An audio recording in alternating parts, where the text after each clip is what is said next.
Hello, അസ്സലാമു അലൈക്കും. ഇന്ന് ഞാൻ നേന്ത്രപ്പഴം വെച്ചിട്ടൊരു പായസമായിട്ട് ഉണ്ടാക്കുന്നത്. അതിനതാ രണ്ട് ചെറിയ സ്പൂണിൽ 3 സ്പൂണ് നെയ്യ് ഒഴിക്കുന്നുണ്ട് കേട്ടോ. വലിയ സ്പൂണാണെങ്കിൽ 2 സ്പൂൺ ഒഴിച്ചാൽ മതി. അതിൽ കുറച്ച് അണ്ടിപ്പരിപ്പ് ഇട്ടിട്ട് ഒന്ന് നന്നായിട്ട് വറുത്തെടുക്കുന്നുണ്ട് കേട്ടോ. പിന്നെ അത് വറുത്ത് കോരിയതിന് ശേഷം മുന്തിരിയും വറുത്തെടുക്കുന്നുണ്ട് കേട്ടോ. ഇനി ഓണമൊക്കെയല്ലേ വരുന്നത്, അപ്പോൾ എല്ലാവർക്കും പായസം ഉണ്ടാക്കണ്ടേ. ഇതേപോലത്തെ ഒരു പായസം ഉണ്ടാക്കി കേട്ടോ. എളുപ്പമാണ്, കുറച്ച് സമയം മതി കേട്ടോ ഉണ്ടാക്കാൻ വേണ്ടിയിട്ട്. അപ്പോൾ അതാ മുന്തിരി ഒന്ന് പൊന്തി വന്നാൽ പൊള്ളച്ച് വന്നിട്ടുണ്ടെങ്കിൽ അതും കോരിയെടുക്കാം കേട്ടോ. നെയ്യിലാണ് അപ്പോഴും പായസത്തിന് ടേസ്റ്റ് ഉണ്ടാവുള്ളൂ. അപ്പോൾ അത് കോരി എടുത്തിട്ടുണ്ട്. പിന്നെ നേന്ത്രപ്പഴം ഞാൻ ചെറുതാക്കിയിട്ട് കഷ്ണാക്കി നുറുക്കി വെച്ചിട്ടുണ്ട് കേട്ടോ. അതിലേക്ക് കൊട്ടിയിട്ട് നന്നായിട്ട് വഴറ്റിയെടുക്കണം. നെയ്യിലിട്ടിട്ട് നല്ല പഴുത്ത പഴമാണെങ്കിൽ എളുപ്പം വഴഞ്ഞ് കിട്ടും. ഇത് കുറച്ച് പഴുക്കൽ കുറവായിരുന്നു കേട്ടോ. അപ്പോൾ അത് നന്നായിട്ട് നെയ്യിലിട്ടിട്ട് നന്നായി ഇളക്കി അതൊന്ന് വാട്ടിയെടുക്കണം കേട്ടോ. നെയ്യ് കുറവുണ്ടെങ്കിൽ കുറച്ചും കൂടി ഒഴിക്കാം. അപ്പോൾ എല്ലാവർക്കും ഇഷ്ടമാവും കേട്ടോ പായസം. മധുരം ഇഷ്ടമുള്ളവർക്കൊക്കെ നല്ല ഇഷ്ടമാവും. മധുരം ഇഷ്ടമില്ലാത്തവർക്ക് പിന്നെ അധികം ഇഷ്ടമാവുന്നില്ല കേട്ടോ. അപ്പോൾ അതാ നന്നായിട്ട് ഉടച്ചെടുക്കുന്നുണ്ട് കേട്ടോ. നന്നായിട്ട് പഴുക്കാത്ത പഴമുണ്ട്, ഉടയാൻ കുറച്ച് ബുദ്ധിമുട്ടാണ്. അപ്പോൾ ഉടഞ്ഞതിൻ്റെ ശേഷം നമുക്ക് ശർക്കര പാനിയാക്കി വെച്ചിട്ടുണ്ട് കേട്ടോ. അതിൽ കരടുണ്ടാവും വിചാരിച്ചിട്ടാണ് കേട്ടോ. ഒരു തുള്ളി വെള്ളം ഒഴിച്ചിട്ടാണ് ശർക്കര പാനി ഉണ്ടാക്കിയിരിക്കുന്നത്. കുറേ വെള്ളം ഒഴിച്ച് ശർക്കര പാനി ഉണ്ടാക്കിയാൽ പിന്നെ കുറുകി കിട്ടാൻ ബുദ്ധിമുട്ടാവും കേട്ടോ. 600 ഗ്രാം പഴമായിരുന്നു കേട്ടോ. അതിലേക്ക് ഒരു 5 അച്ച് ശർക്കര ആയിട്ട് ഇടുന്നത്. ചെറിയ ചെറിയ അച്ച് കഷ്ണങ്ങൾ ഉണ്ടാവുമല്ലോ, അത് 5 കഷ്ണമായിട്ട് എടുക്കുന്നത്.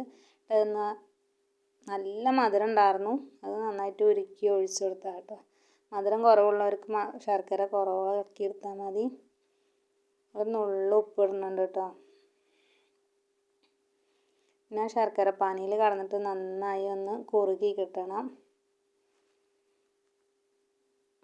അപ്പോൾ അതൊന്ന് ഉടച്ചെടുക്കുന്നുണ്ട് കേട്ടോ. ശർക്കര പാനിയിലിട്ടിട്ട് പഴത്തിലൊക്കെ ഒന്ന് നന്നായിട്ട് മധുരം പിടിച്ച് കിട്ടാൻ വേണ്ടിയിട്ട് നന്നായി ഉടച്ചെടുക്കുന്നുണ്ട് ശർക്കര പാനിയിലിട്ടിട്ട്. എളുപ്പമാണ്, ഈസി ആയിട്ട് പായസം ഉണ്ടാക്കാൻ പറ്റും കേട്ടോ. അതുകൊണ്ട് പിന്നെ ഇതാ ഒരു കപ്പ് തേങ്ങാപ്പാൽ എടുത്ത് വെച്ചിട്ടുണ്ട്. അതും കൂടി ഒഴിച്ച് കൊടുക്കുന്നുണ്ട് കേട്ടോ. കുറച്ച് ലൂസ് പായസം വേണ്ടവർക്ക് ഇത്തിരി കൂടി തേങ്ങാപ്പാൽ കൂട്ടി ഒഴിക്കുക കേട്ടോ. ഞാൻ കട്ടിയായിട്ടുള്ള പായസമാണ് ഉണ്ടാക്കുന്നത്.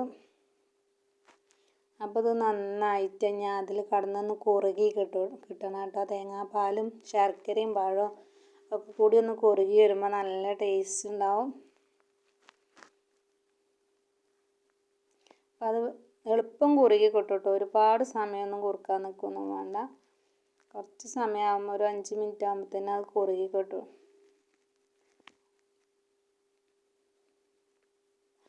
അപ്പോൾ ഇഷ്ടമായി എല്ലാവരും ലൈക്ക് ചെയ്യുക, ഷെയർ ചെയ്യുക, സബ്സ്ക്രൈബ് ചെയ്യുക കേട്ടോ.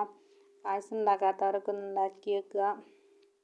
അപ്പോൾ അത് കുറുകി വന്നപ്പോൾ അതിൽ അണ്ടിപ്പരിപ്പും മുന്തിരിയും വറുത്ത് കോരി വെച്ച് ഇട്ട് കൊടുക്കുന്നുണ്ട്. അപ്പോൾ കൂടി ഒന്ന് മിക്സാക്കി സ്റ്റവ് ഓഫ് ചെയ്യുക കേട്ടോ. നല്ല ലൂസ് വേണ്ടവർക്ക് കുറച്ച് തേങ്ങാപ്പാൽ അധികം ഒഴിക്കുക. ഇങ്ങനെ കട്ടക്കാണെങ്കിൽ കുറച്ച് തേങ്ങാപ്പാൽ മതി കേട്ടോ. പായസമൊക്കെ റെഡിയായി വിളമ്പാൻ തുടങ്ങി കേട്ടോ. നല്ല മഴയായിരുന്നു കേട്ടോ ഇത് ഉണ്ടാക്കുന്ന സമയത്ത്, പെരും മഴ. അപ്പോൾ ഇലയിലേക്കൊക്കെ ഇട്ട് കഴിക്കാം. പപ്പടം കൂട്ടി കഴിക്കണം കേട്ടോ. എന്നാൽ നല്ല ടേസ്റ്റ് ഉണ്ടാവും. നല്ല മഴയത്ത് നല്ല ചൂട് പായസം കൊടുക്കും.